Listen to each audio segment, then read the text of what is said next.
I'm Carol Bacak-Egbo, historian for Oakland County Parks. Join me now for an episode of History in Our Parks.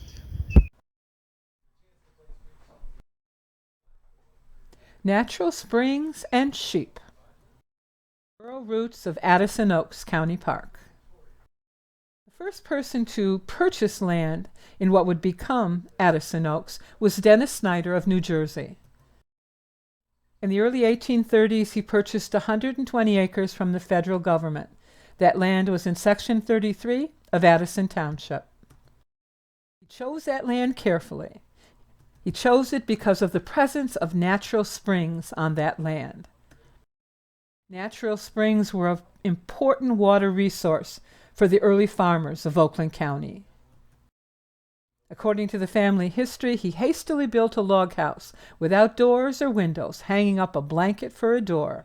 The family lived in that log cabin for several months. With the help of his sons, he built a more formidable frame house. He added to his land holdings, eventually owning 320 acres in Section 33. The agricultural census of 1860 describes a very successful farm. It had 12 horses, 17 cows, 32 pigs, and 190 sheep. Those sheep would provide 700 pounds of wool that year. Dennis Snyder died in 1872, leaving his farm to his 5 children and many grandchildren. His son Abram Schneider, who had actually been helping his father run the farm, decided to buy out his siblings and his nieces and nephews, eventually owning all 320 acres himself. He and his wife Mary Ann began to expand the farm again, adding new outbuildings, new barns. In 1878, he improved the original house. Part of the house apparently was the original 1830s farmhouse that Dennis Snyder, his father, had built.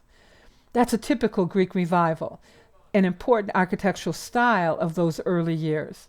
And then in 1878, Abram Schneider would add on the 2-story section, enhancing the house. Mary Ann would die in 1882 and Abram in 1886. And the farm would be taken over by their daughter, Laura Snyder Layton. She would rename the farm Maple Leaf Farm. From 1916 to 1927, the farm was leased by Charles and Ellen Beardsley.